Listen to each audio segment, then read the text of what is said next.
స్తోత్రాలు. అలాగే ప్రభా, నీ వాక్య నిమిత్తము తండ్రి నన్ను ఇక్కడ నిలబెట్టిన విధానమును బట్టి నీకు వందనాలు, స్తోత్రాలు తండ్రి. ఎందుకు పనికిరాని వాడిని తండ్రి, మాటలు రాని వాడిని తండ్రి, నా వల్ల ఏం కాదు ప్రభువా. తండ్రి నీ వాక్యమును తండ్రి నీవే నిలబడి తండ్రి ఇక్కడ ప్రకటించి సత్యమును తండ్రి సత్యము వైపు తండ్రి నడిపించి ఈ సంఘమును తండ్రి ఇంకా ప్రభా నీ మార్గంలో అభివృద్ధి కలిగించమని సమస్తమును తండ్రి నీ చేతులకు అప్పగించుకుంటూ త్వరలో రానిన్న మా ప్రభువును నీ కుమారుడైన యేసుక్రీస్తు నామంలో ప్రార్థించి పొందుకుంటున్నాను మా పరమ తండ్రి, ఆమేన్. దేవునికి స్తోత్రం. ప్రేమైన దేవుని వాళ్ళారా, కొన్ని విషయాలు నేను మీతో పంచుకుంటాను. దేవుడు చూపించిన మహాకృపను బట్టి ఈ సంఘానికి నేను రావడానికి చాలా అదృష్టంగా ఫీల్ అవుతున్నాను. ఎందుకంటే ఇక్కడ దేవుని సేవ చెయ్యాలి అని అంటే, మాట్లాడాలి అంటే అవకాశాలు చాలా తక్కువ ఉంటాయి. అయితే సహోదరుని వలన నేను ఈ రోజున ఇక్కడికి రావడానికి గొప్ప అవకాశం దొరికింది. అయితే ఈ సమయాన్ని నేను వృధా చేసుకోకుండా నాకు తెలిసిన విషయాలు మీకు తెలిసిన విషయాన్ని నేను జ్ఞాపకం చేస్తాను. ఈ రోజుల్లో మనందరం కూడా భక్తి అంటే ఏమిటి అనే విషయాన్ని ఒకసారి మనం పరీక్షించుకుందాం. చాలా మంది భక్తి అనేసరికి ఏంటంటే చర్చిలో గడపడము, తర్వాత దశంభాగాలు ఇవ్వడము, కానుకలు సమర్పించడము, ఉపవాసాలు చేయడము, తెల్లని వస్త్రములు ధరించటం, ఇవి మనము భక్తి అని అనుకుంటున్నాం. నిజానికి భక్తే. అయితే భక్తి అంటే ఏంటి అనే నిర్వచనాన్ని మనము ఒకసారి తెలుసుకుందాం. ముందుగా ఈ భక్తి గురించి తెలుసుకోవాలంటే మనం దేవాలయం గురించి ఒక అవగాహన రావాలి. దేవాలయం ఏంటి, దేవాలయం అనేది ఏమిటి అనే విషయాన్ని మనము లేఖనాల ద్వారా పరిశీలన చేద్దాం. 1 కొరింథీయులకు రాసిన పత్రిక 6వ అధ్యాయము 19వ వచనం. 1 కొరింథీయులకు రాసిన పత్రిక 6వ అధ్యాయము 19వ వచనం. మీ దేహము దేవుని వలన మీకు అనుగ్రహింపబడి మీలోనున్న పరిశుద్ధాత్మకు ఆలయమై ఉన్నదని మీరు ఎరుగరా. మీరు మీ సొత్తు కారు. చాలండి. ప్రియమైన దేవుని వాళ్ళారా, ఈ భక్తి గురించి ఎందుకు మాట్లాడుతున్నాను, అలాగే దేవాలయం గురించి నేను ఎందుకు వివరించాలనుకుంటున్నానంటే దానికి దీనికి సంబంధం ఉంది. కొన్ని విషయాలు మనం పరిశీలన చేద్దాం. ఇక్కడ ఏమంటున్నాడంటే అపోస్తలుడైన పౌలు, మీ దేహము దేవుని వలన మీకు అనుగ్రహింపబడి మీలోనున్న పరిశుద్ధాత్మకి ఆలయమై ఉన్నదని మీరు ఎరుగరా. మీరు మీ సొత్తు కారు అంటున్నాడు. ఇక్కడ ఆలయము అనేసరికి మనకి గుర్తొచ్చేది ఇదే. ఈ గోడలు, ఈ ఇటుకలతో సిమెంట్ తో కట్టిందే మనకి దేవాలయం అనేసరికి మన దృష్టిలోకి వచ్చేది అదే. చాలా మంది అనుకుంటా ఉంటారు, చాలా మందికి తెలీదు, చాలా మందికి తెలుసు దేవాలయం అంటే ఏంటి అనేది. ఇప్పుడు చాలా మంది ఏమనుకుంటారంటే దేవాలయము అనేసరికి ఈ ఇటుకలతో సిమెంట్ తో ఈ గోడలు నిర్మించింది, బేస్మెంట్లు ఇవన్నీ కలిపి ఇది దేవాలయము అనే ఒక ఉద్దేశము కలిగి ఉంటారు. బైబిల్ ఏం చెప్తుందంటే మనందరము సమూహముగా సమాజముగా కూడికిని దేవుణ్ణి స్తుతించడానికి ఒక స్థలము, పరిశుద్ధ స్థలం అది. అయితే దేవాలయము దేన్నని లేఖనాలు తెలియజేస్తున్నాయంటే మన దేహము, మన శరీరము. దేహము అనగా మన శరీరము. ఇది దేవాలయముగా దేవుడు చూపిస్తున్నాడు. ఈ శరీరంలో దేవుడు నివసించాలనుకుంటున్నాడు. అయితే మన భక్తి విషయంలో మనం పడిపోతూ ఉంటాం. మన భక్తి జీవితంలో మనము పడిపోతూ ఉంటాం అనమాట. నేను ఎందుకు ఈ మాట చెప్తున్నానంటే చాలా మంది దేవుడు ఎక్కడ ఉంటాడో తెలియదు. చాలా మందికి దేవుడు ఎక్కడ ఉంటాడో తెలియదు. చాలా మంది దేవుణ్ణి రాళ్ళల్లో వెతుకుతారు, మరికొంతమంది చెట్లల్లో వెతుకుతారు, ఇంకొంతమంది మూగజీవాల్లో వెతుకుతారు, ఇంకొంతమంది దేవాలయాల్లో స్థలాల్లో వెతుకుతారు. విచిత్రం అంటే దేవుడు నీలోనే ఉన్నాడు. దేవుడు నీలోనే ఉన్నాడు. అది గుర్తించిన నాడు నీలో పాపము ఎగిరిపోతుంది. దేవునికి స్తోత్రం, దేవునికి స్తోత్రం. ప్రేమైన దేవుడి పిల్లారా, ఎందుకు ఈ మాట చెప్తున్నానంటే ఈ విషయాలన్నీ చెప్పడానికి కారణం ఒకటే, ప్రేమ. బైబిల్ అంతటికి ముఖ్యమైనది ఒకటే ఒకటి ఉంది, నిన్ను వల్ల నీ పొరుగు వారిని ప్రేమించాలి. నువ్వు నీ పొరుగు వాడిని ప్రేమించలేదు, దశంభాగాలు వేస్తున్నావు. నువ్వు నీ పొరుగు వాడిని ప్రేమించలేదు, కానుకలు సమర్పిస్తున్నావు. నిన్ను నీ పొరుగు వాడిని ప్రేమించలేదు, పాటలు పాడుతున్నావు. నువ్వు నీ పొరుగు వాడిని ప్రేమించలేదు, ఇంకా అనేక నీతి కార్యాలు నువ్వు సంఘంలో చేస్తూ ఉన్నావు. ఇక్కడ చాలా స్పష్టంగా చెప్తున్నాడు అపోస్తలుడైన పౌలు. ఏమంటున్నాడంటే, 1 కొరింథీయులకు రాసిన పత్రిక 13వ అధ్యాయము 3వ వచనం.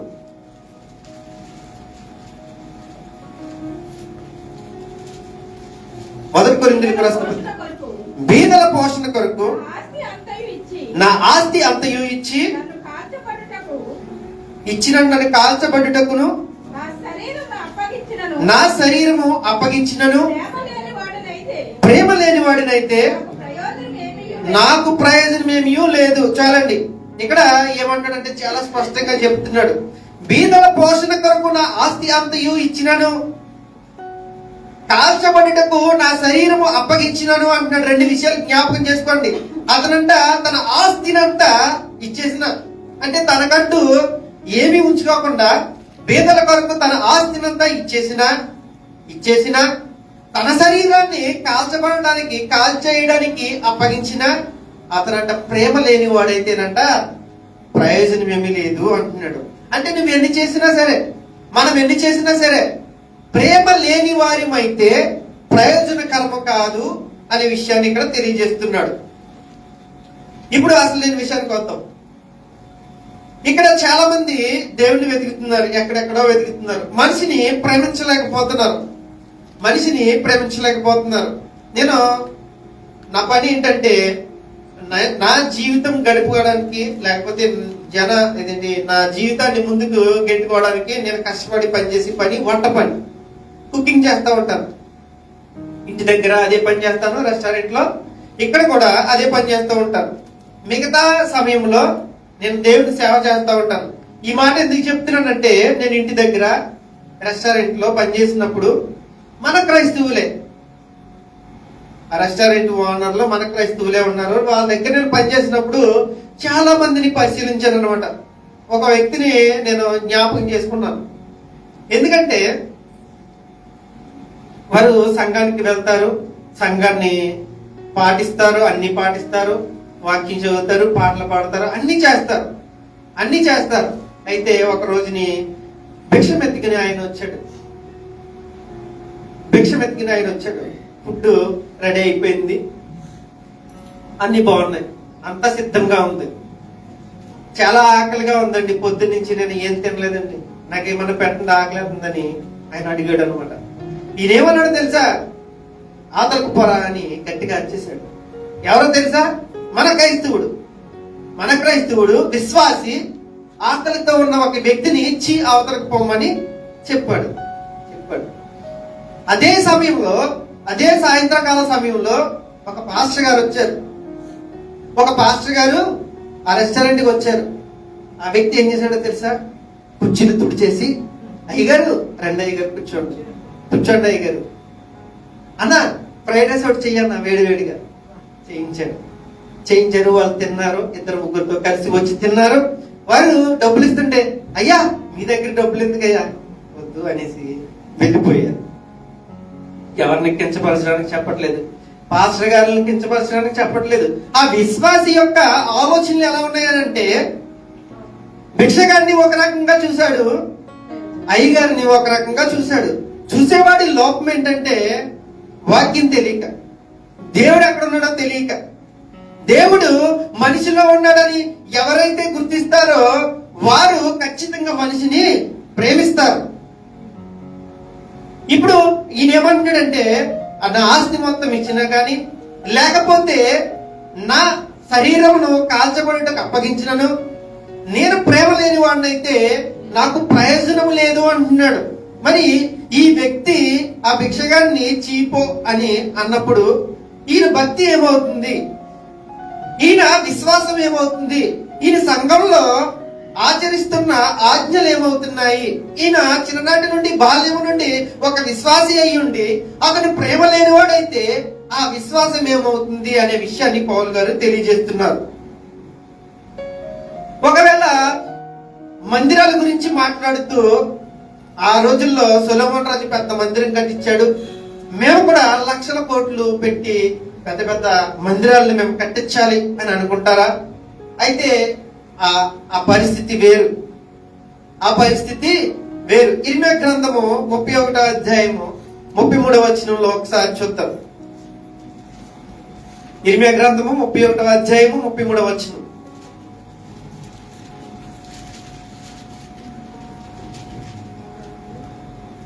ఇదిగో నేను ఇశ్రాయేలు వారితోను 33 అండి.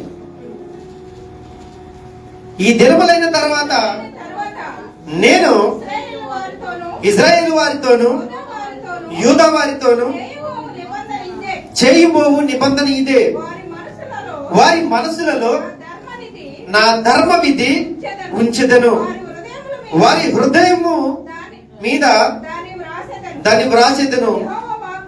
యెహోవా వాక్కు ఇదే. చాలండి, చాలా స్పష్టంగా చెప్తున్నాడు.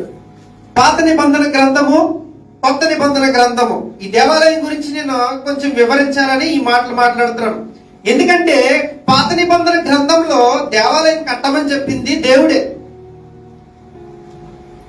అప్పుడు వేరు, ఇప్పుడు వేరు. ఈ వాక్యము చెబుతుంది, ఈ దినములైన తర్వాత నేను ఇశ్రాయేలు వారితోను యూదా వారితోను చేయబోవు నిబంధన ఇదే, నేను వారి మనసులలో ధర్మ విధి ఉంచెదను, వారి హృదయం మీద దాన్ని వ్రాసేదను అన్నాడు. మనసులలో ధర్మ విధి ఉంచెదను, మనసులో ధర్మ విధి ఉంచెదను అంటున్నాడు. వారి హృదయం మీద వ్రాస్తాను అని అంటున్నాడు. అలాగే ఇంకొక వచనం చూడండి, పై వచనం 32వ వచనం. అది ఐగుప్తులో నుండి వారిని రప్పించుటకైనను, అది ఐగుప్తుల నుండి వారిని రప్పించుటకైనను నేను వారిని చేపట్టుకున్న దినమున వారి పితరులతో నేను చేసిన నిబంధన వంటిది కాదు, నిబంధన వంటిది కాదు. చాలండి, ఇక్కడ ఏమంటున్నాడంటే అంతకు ముందు వారి పితరులతో చేసిన నిబంధన వంటిది కాదు.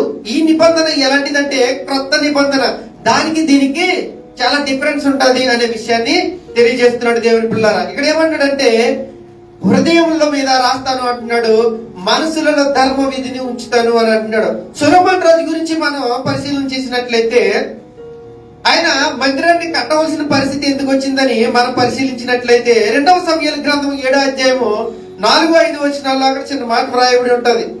2వ సమూయేలు గ్రంథము 7వ అధ్యాయము 4-5 వచనములు.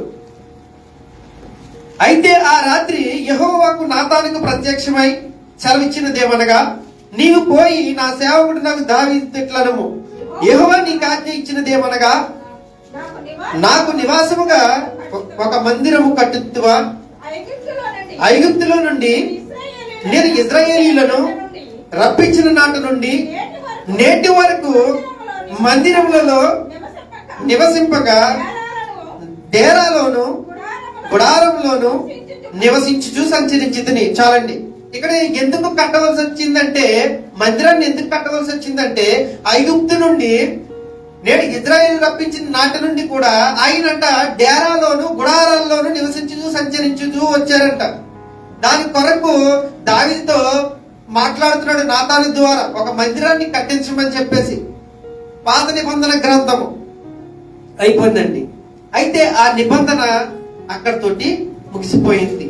దాన్ని నెరవేర్చి దాని ప్రకారం అనుసరించి దాన్ని మన జీవితంలో కలగకుండా, మన జీవితాలు అంటే మనం నెరవేర్చలేము. ధర్మశాస్త్రాన్ని పాత నిబంధన గ్రంథం మనం పాటించలేము.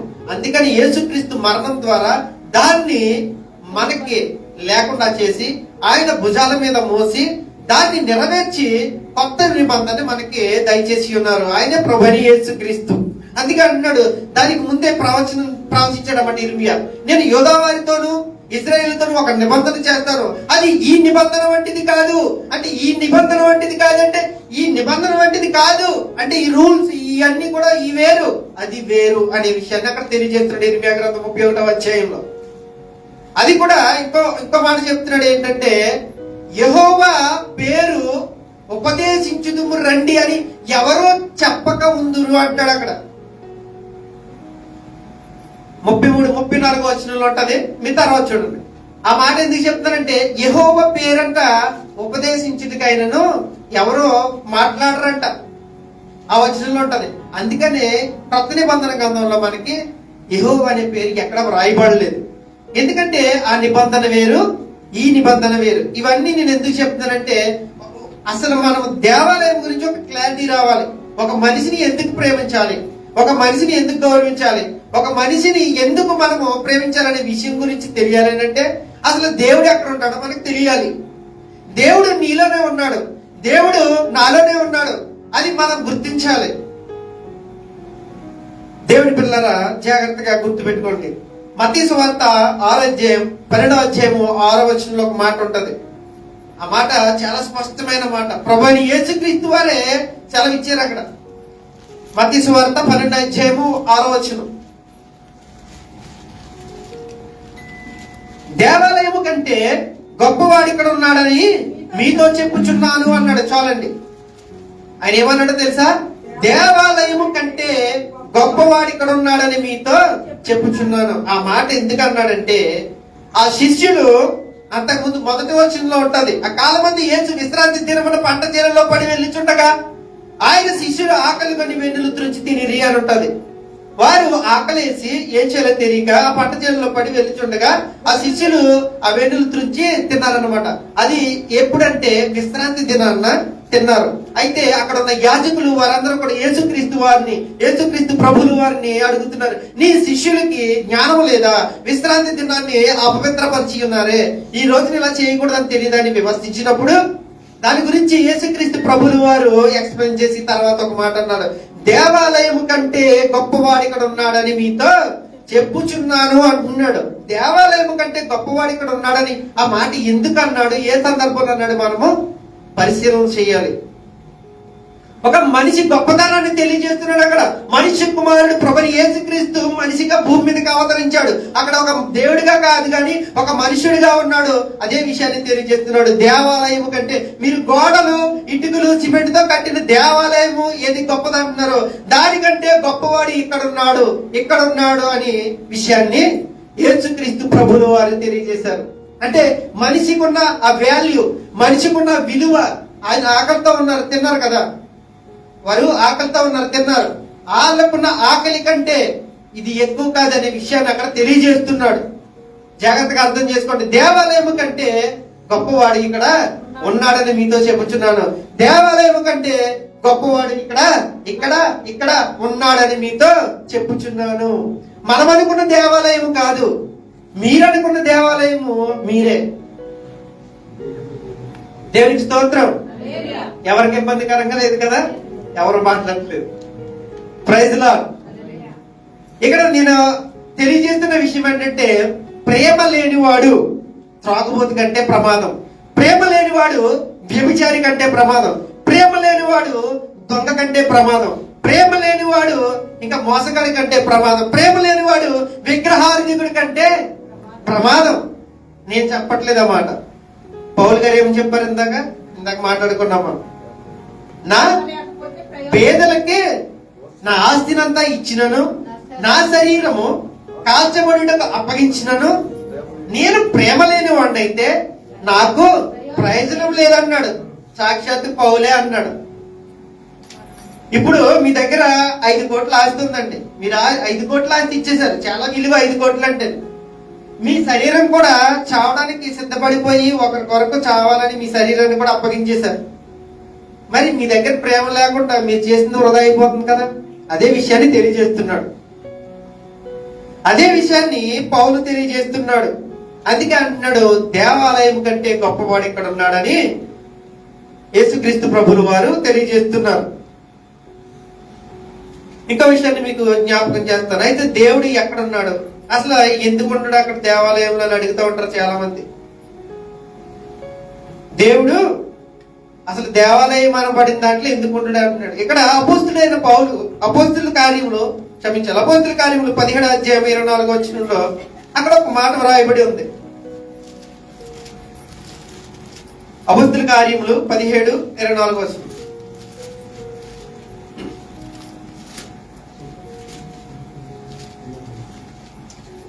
జగత్తును అందలి సమస్తమును నిర్మించిన దేవుడు తానే ఆకాశమునకును భూమికిని ప్రభువై ఉన్నందున హస్తకృతములైన ఆలయములో నివసింపడు. చాలండి. ఈ రిఫరెన్స్ ఎందుకు చూపెడుతున్నానంటే నేను చెప్పి అబద్ధాలు కాదు. మనము మోసపూరితమైన జీవితం జీవిస్తున్నాం. మనము పూర్వీకులు కలగజేసిన మూల పాఠములను పాటిస్తూ ఉన్నాం. అసలు మనం ఏంటి, బైబిల్ ప్రకారంగా ఏముంది ఏంటని మనం పరీక్షించి బ్రతకలేని స్థితిలో మనం ఉన్నాం. అందుకే ఈ వాక్యాలు నేను జ్ఞాపకం చేస్తున్నాను. జగత్తును అందరి పునాది సమస్తమును నిర్మించిన దేవుడు, జగత్తును సృష్టిని దానిలోని సమస్తమును సృష్టించిన దేవుడు, అవన్నీ సృష్టించిన దేవుడు తానే ఆకాశమునకును భూమికిని ప్రభువై ఉన్నందున వాటన్నిటినీ సృష్టించిన ఈ దేవుడే వాటికి ప్రభువై ఉన్నాడు. కాబట్టి హస్తకృతములైన దేవాలయములో ఆలయములో ఆయన నివసింపడు అనే విషయాన్ని తెలియజేస్తున్నాడు. హస్తకృతములైన అంటే చేతి పని, చేతితో చేసిన పని, చేతితో కట్టిన ఇల్లు, గృహము, ఈ బేస్మెంట్. దేవుడు నివసింపడు అంటున్నాడు. ఇప్పుడు నేను అడుగుతున్నాను, ఇక్కడ దేవుడు ఉన్నాడా లేదా? చెప్పండి. ఉన్నాడు. ఎలా ఉన్నాడు దేవుడు? దేవుడు ఉన్నాడు. ఎలా ఉన్నాడంటే నువ్వు ఉన్నావు కాబట్టి ఉన్నాడు. నువ్వు బయటికి వెళ్ళిపోతే బయటికి వెళ్ళిపోతాడు. ఈ ఖాళీ స్థలంలో ఉన్నాడు దేవుడు. నీలో ఉన్నవాడు ఇక్కడికి వచ్చాడు. ఇక్కడ ఉన్నంతసేపు ఇక్కడ ఉంటాడు. ఈ విషయాన్ని నేను తెలియజేయాలనుకుంటున్నాను. దేవుడు మనిషిలో ఉన్నాడు. దేవాలయం అనే మన దేహంలో నివసిస్తున్నాడు. అది మనము పరీక్షించుకుని మనల్ని మనం పవిత్రపరచుకోవాలనే ఉద్దేశంతోనే నేను ఈ మాటలు తెలియజేస్తున్నాను. అసలు భక్తి అంటే ఏంటి అని అంటే, భక్తి కానుకలు ఈ సమర్పించుకోవడాలు, దశంభాగాలు, లేకపోతే పాటలు పాడాలు, లేకపోతే ఇదే కాదు భక్తి అంటే. ఇది భక్తిలో ఒక భాగం మాత్రమే. ప్రత్యేకంగా ఇది చేస్తే మనం పరలోక రాజ్యానికి వెళ్ళిపోతాము అని అంటే కాదు.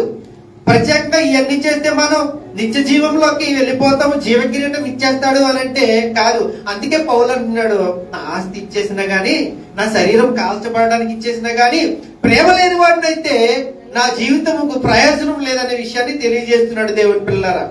అందుకని నేను ఈ విషయాన్ని తెలియజేస్తున్నాను. ఇప్పుడు ఉదాహరణకి భక్తి అంటే ఎలా ఉందంటే, ఒక సినిమా హీరోని ఒకసారి చూసినట్లయితే ఎలా ఉంటదంటే, ఒక హీరో ఏమనుకుంటాడు, జనాల్ని సంతోషపరచడానికి ఎలా బ్రతకాలనుకుంటాడు? మంచి యాక్టింగ్ చేయాలి, లేదా మంచి ఫిట్నెస్ ఉండాలి, జిమ్కి వెళ్ళాలి, సిక్స్ ప్యాక్ చేయాలి, లేకపోతే ఇంకా మంచిగా నటించాలి, మంచి దుస్తులు ధరించాలి. ఇవన్నీ అట్రాక్ట్ చేసి అప్పుడు అవన్నీ చేస్తే అతను హీరో. అంటే ఒక వేషధారణ చేసి నటిస్తే, గొప్పగా నటిస్తే హీరో అవ్వడు. ఇప్పుడు మనం కూడా మన క్రైస్తవులు అనబడిన వారు ఎవరు ఎక్కువ కానుకలు వేస్తే, ఎవరు ఎక్కువ దశంభాగాలు ఇస్తే, ఎవరు ఎక్కువ పాటలు పాడితే, ఎవరు ఎక్కువ ప్రసంగాలు చేస్తే, ఎవరు ఎక్కువ బోధ చేస్తే, ఎవరు ఎక్కువ దేవుని సన్నిధిలో గడిపితే వారు భక్తుడు అవుతున్నారు. పెద్ద తేడా ఏమీ లేదు. వాడు హీరో అనిపించుకోవడానికి నటిస్తున్నాడు, మనము భక్తులు అనిపించుకోవడానికి ఇవన్నీ చేస్తూ ఉన్నాం. నిజానికి మనలో ప్రేమ లేదు. అందుకే అంటున్నాడు, ధర్మశాస్త్రమంతయు నిన్ను వల్ల నీ పొరుగు వారిని ప్రేమించు అని ఒక్క మాటలో సంపూర్ణమై ఉన్నదని ప్రభువు యేసుక్రీస్తు స్పష్టంగా చెప్తున్నాడు. ఒక ధనవంతుడు, ఒక గొప్ప ఆస్తి గలవాడు ప్రభువా నిత్య జీవానికి వెళ్ళడానికి నేను ఏం చేయాలి అని అడిగినప్పుడు, నీకున్న సమస్తమును అమ్మి బీదలకు ఇచ్చేసి నువ్వు నా వెంట వచ్చి అన్నాడు. మిగిలిన ఆస్తి గలవాడు కనుక ముఖం చిన్నబుచ్చుకుని ఆ మాటకి వెళ్ళిపోయాడు. అక్కడ ఒక మాట అంటాడు, సూది బెజ్యంలో ఉంటే ప్రవేశిస్తుందేమో కానీ ధనవంతుడు ప్రవేశించడం, పరలోక రాజ్యంలో ప్రవేశించడం దుర్లభము అంటున్నాడు. ఎందుకని అంటున్నాడంటే మాట ప్రేమ లేదు, అతనిలో ప్రేమ లేదు. ఇంకొక మాట ఏమంటాడు తెలుసా? యోహాను సువార్తలో అంటాడు. యోహాను సువార్త మొదటి యోహాను 4వ అధ్యాయం 20వ వచనం. పత్రిక అండి. మొదటి యోహాను పత్రిక 4వ అధ్యాయము 20వ వచనం. ఎవడైనను నేను దేవుని ప్రేమించుచున్నానని చెప్పి తన సహోదరుని ద్వేషించిన యెడల అతడు అబద్ధికుడగును. తాను చూచిన తన సహోదరుని ప్రేమింపని వాడు తాను చూడని దేవుణ్ణి ప్రేమింపలేడు. చాలండి, చాలా స్పష్టమైన మాట. ప్రేమ గురించి ఎందుకు చెప్తున్నానంటే, ఎవడైనానంట తన సహోదరుని ద్వేషించి దేవుణ్ణి ప్రేమిస్తున్నానంటే అతడు అబద్ధికుడు అవుతాడంట. మనందరం కూడా మన సహోదరులు ఇంటి దగ్గర మనం సహోదరులతో చాలా విరోధంగా ఉంటాం, గొడవలు పెట్టుకుంటా ఉంటాం. కొంతమంది చాలా మంది మాట్లాడకుండా ఉండరు కూడా. చాలా మంది రకరకాల విభేదాలు విరోధం కలిగి ఉంటారు. అయినా సరే వచ్చేస్తారు. ఇది యాక్సెప్ట్ చేయడు దేవుడు. దేవుడు ఏంటంటే, నీ కళ్ళ ముందు ఉన్న సహోదరుడు, నీతో ఉన్న సహోదరుడు, నీకు కనబడుతున్న సహోదరుడిని నువ్వు ప్రేమించలేనప్పుడు, నేనెవరో నువ్వు చూడలేదు, నేనెవరో నీకు తెలియదు, నేను నీతో మాట్లాడలేదు, ఎప్పుడును నేను ఉన్నానని భ్రమలో ఉన్నావు తప్ప నువ్వెప్పుడు నాకు పరిచయం లేదు. అలాంటిది నీవు నన్ను ప్రేమిస్తున్నావంటే నేను ఎలా నమ్ముతాను అనే విషయాన్ని అక్కడ తెలియజేస్తున్నాడు. అర్థమైందండి? ప్రేమ లేనివాడు నావాడు కాదు అంటున్నాడు. ప్రేమ లేనివాడు నావాడు కాదు అక్కడ 8వ వచనంలో అంటాడు, దేవుడు ప్రేమ స్వరూపి, ప్రేమ లేనివాడు దేవుణ్ణి ఎరగడు అంటున్నాడు. అసలు ప్రేమ లేనివాడు దేవుణ్ణి ఎరగడు అనే విషయాన్ని తెలియజేస్తున్నాడు. జాగ్రత్తగా పరిశీలన చేయండి దేవుని పిల్లలారా. మనం ఎలాంటి జీవితం బ్రతుకుతున్నాం, ఎలాంటి పరిస్థితుల్లో మనం ఉన్నాం, ఎలాంటి ఆలోచనలు కలిగి మనం ఉన్నాం. ప్రేమ లేకుండా దేవుని చూడడం అంటే అసాధ్యము అనే విషయాన్ని ఇక్కడ బైబిల్ లేఖనాలు స్పష్టంగా తెలియజేస్తున్నాయి. అదిగా అన్నాడు 2వ కొరింథీయులు 6వ అధ్యాయము 16వ వచనం. అక్కడ ఒక మాట, చిన్న మాట వ్రాయబడి ఉంది. దేవుని ఆలయమునకు విగ్రహములతో ఏమీ పొందక మనము జీవము గల దేవుని ఆలయమై ఉన్నాము. అందుకు దేవుడు ఇలాగ సెలవిచ్చుచున్నాడు, నేను వారిలో నివసించి సంచరింతును, నేను వారి దేవుడినై యుందును, వారు నా ప్రజలై యుందురు అంటున్నాడు. దేవుడు ఏమంటాడంటే, నేను వారిలో సంచరించి నివసించుదును, వారికి నేను దేవుడినై యుందును, వారు నాకు ప్రజలై యుందురు అనే విషయాన్ని తెలియజేస్తున్నాడు. ఇప్పుడు దేవుడు మనలో ఉంటానని దేవుడు సెలవిస్తున్నాడు లేఖనాల ద్వారా. ఒకవేళ దేవుడు మనలో ఉంటే నాకు కోపం ఎలా వస్తుంది, నాకు ద్వేషం ఎలా వస్తుంది, నాకు అసూయ ఎలా వస్తుంది, నాకు వ్యభిచార ఆలోచనలు ఎలా కలుగుతాయి, నాకు దొంగతనం చేయాలనే ఆలోచన ఎలా వస్తుంది, నేను ఒకరిని మోసం చేయాలనే ఆలోచన ఎలా వస్తుంది, లంచం తీసుకోవాలనే ఆలోచన ఎలా వస్తుంది, మోసకరమైన జీవితం జీవించాలనే ఆలోచన నాకు ఎలా వస్తుంది? ఎప్పుడండి? దేవుడు నాలో ఉంటానన్నాడు, నేను ఉంచుకుంటున్నానా? ఈ లోకానుసారంగా మనం నిలబడే ఈ సంఘము, ఈ దేవాలయము ఎంత క్లీన్ గా ఉంచుకుంటామంటే, దేవుడికి ఆహ్వానం పలకాలని చెప్పి మనం చాలా క్లీన్ గా ఉంచుకుంటాం. దీన్ని చాలా క్లీన్ గా ఉంచుకుంటాం. మరి దేవుడు నీ హృదయంలో నివసించాలని అంటే నీ హృదయము ఎంత క్లీన్ గా ఉండాలి? వ్యభిచారము, దొంగతనము, నరహత్య, ఇంకా అనేకమైన దారుణమైన ఆలోచనలు హృదయంలో ఉన్నప్పుడు దేవుడు ఎలా నీలోనికి వస్తాడు అనేది ప్రశ్న. కాబట్టి మనము ఎలా జీవిస్తున్నాము, మనము ఎలా బ్రతుకుతున్నాము? నిన్ను వల్ల నీ పొరుగు వారిని ప్రేమించకుండా, ఒక సహోదరుని ప్రేమించకుండా, మనము మనుషులను ప్రేమించకుండా చేసే భక్తి వ్యక్తం అనే విషయాన్ని మాత్రం నేను స్పష్టంగా తెలియజేస్తున్నాను. ఇంకొక విషయం, దేవుని రాకడ అతి సమీపముగా ఉంది. దేవుని రాకడ అతి సమీపముగా ఉంది. ఇంకొక మాట ఏమంటాడంటే, మీరు దేహముతో దేవుణ్ణి మహిమపరచండి అంటున్నాడు కొరింథీయులకు రాసిన పత్రిక. ఇది దేవాలయం కాబట్టి ఈ దేహముతో మీరు దేవుణ్ణి మహిమపరచండి అంటున్నాడు. మరి ఈ దేహంతో మనం ఎలాంటి కార్యాలు చేస్తున్నాం? మనం ఈ దేహంతో ఎలాంటి ఆలోచనలు కలిగి ఉన్నాం? ఈ దేహం ద్వారా దేవుణ్ణి ఎలాగా సంతృప్తి పరుస్తున్నాం? మనము ₹1,00,00,000 కానుక ఇచ్చిన దానికంటే మన దేహంతో మహింపరిచే దానిని దేవుడు కోరుకుంటున్నాడు. కానుకలు వెయ్యొద్దని కాదు, దశమ భాగాలు ఇవ్వద్దని కాదు. నా ఆలోచన అస్సలు అది కాదు. అది మాత్రమే భక్తి కాదు అనే విషయాన్ని నేను తెలియజేస్తున్నాను. భక్తిలో ఒక భాగం అది. అయితే నువ్వు దేవుడికి దగ్గరగా లేనప్పుడు, నీ హృదయం దగ్గరగా లేనప్పుడు, నీ పాపం విడిచిపెట్టినప్పుడు, వేషధారణ కలిగినప్పుడు, వేషధారణ జీవితం జీవించినప్పుడు, ఒక సినిమా హీరోలాగా నువ్వు హీరో అనిపించుకోవడానికి వాడైతే ఏదైతే చేస్తున్నాడో, నువ్వు భక్తిపరుడు అనిపించుకోవడానికి నువ్వే అదే చేస్తుంటే వాడికి నీకు తేడా ఏముందనే విషయాన్ని నేను లేఖనముల ద్వారా హెచ్చరిస్తున్నాను. కాబట్టి అలాంటి హృదయం మనము కలిగి ఉండాలి. అలాంటి ఆలోచనలు మనము కలిగి ఉండాలి.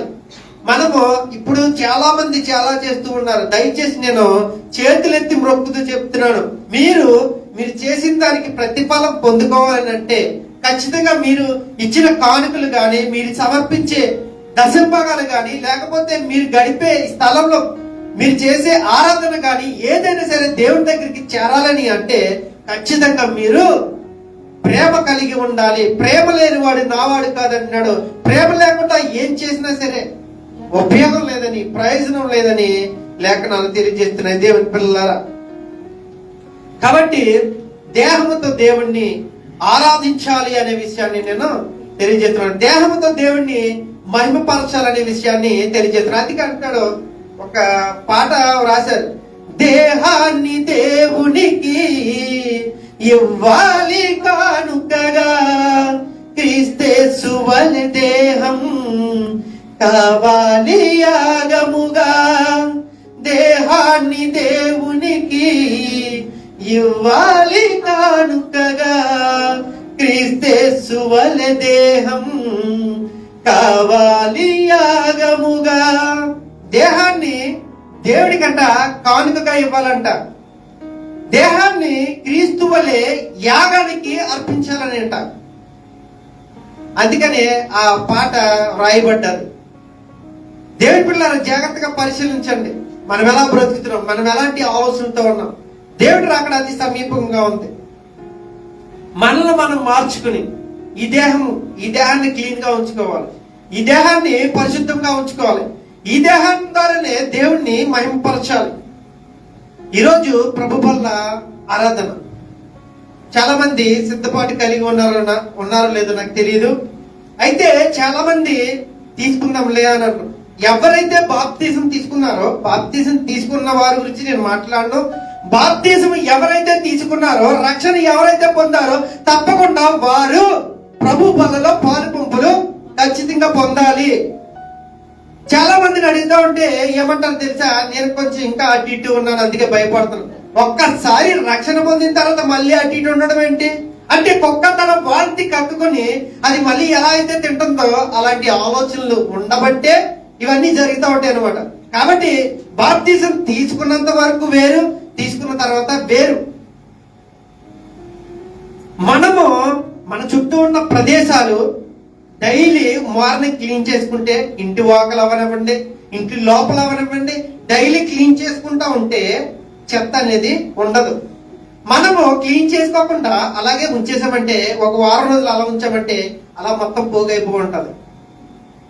నేనేదో సరిగ్గా లేను, నా ఆలోచనలు ఏదో సరిగ్గా లేదు, నేను సరిగ్గా దేవుడితో గడపలేకపోతున్నాను, రొట్టె ద్రాక్ష రసం ముట్టుకోవడానికి అర్హత లేదు అని అనుకోవద్దు.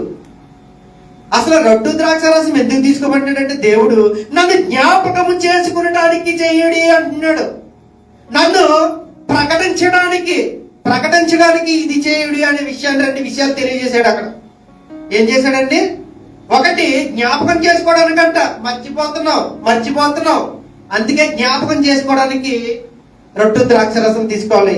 2, ఆయన గురించి ప్రకటించడానికి, ప్రచురము చేయడానికి అనే మాట అక్కడ ఉంటుంది. ఆయన గురించి ప్రచురము చేయడానికి దీనిని చేయుడు అంటాడు. 2 విషయాలు ఎందుకు చేయాలంటే, ప్రచురం చేయడానికి, ఇంకొకటి జ్ఞాపకం చేసుకోవడానికి. ఇప్పుడు మనము ఎప్పుడు క్లీన్ చేసుకుంటాం కాబట్టి డస్ట్ కనిపించదు అక్కడ. మనము రొట్టె ద్రాక్షారసంలో పాలు పంచుకుని మనం తీసుకొనగా ఆ శరీరము, ఆ రక్తము మన శరీరంలో కలిసినప్పుడు మన పాపాల గురించి పక్కకి వెళ్ళిపోతా ఉంటాయి అన్నమాట.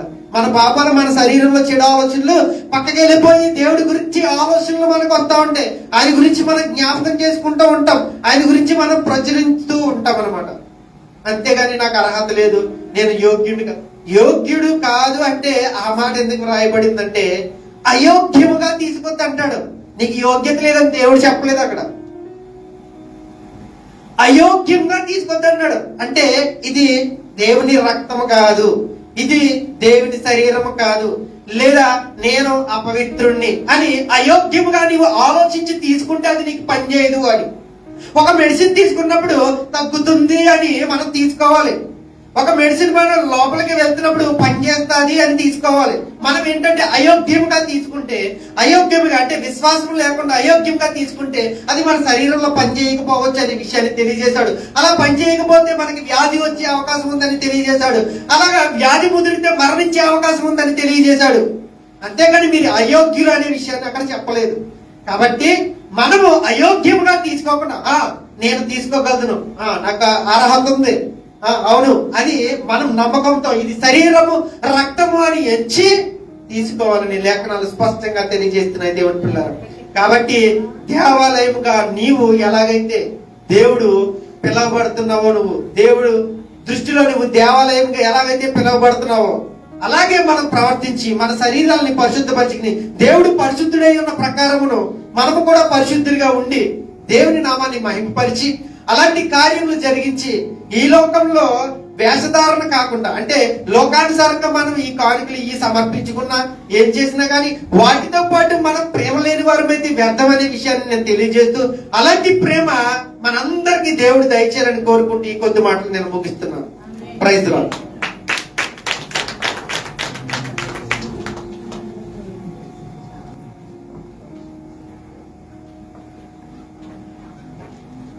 దేవునికి మహిమ కలుగును గాక. హల్లెలూయా. ప్రత్యేకమైన వందనాలు తెలియజేసుకుంటున్నాను సహోదరులకి. మరి బయటి గృహంలో పనిచేస్తూ తను తాను కాపాడుకుంటూ తను తాను భద్రపరుచుకుంటూ ప్రజలకి కొన్ని విషయాలు తెలియజేయాలి. భక్తి అంటే ఏంటి, ప్రేమ అంటే ఏంటి, ప్రేమ అంటే ఎలా ఉంటుంది, దేవుని భక్తిలో మనం ఎలా పెరగాలి, చక్కటి విషయాలు మనతో మాట్లాడారు.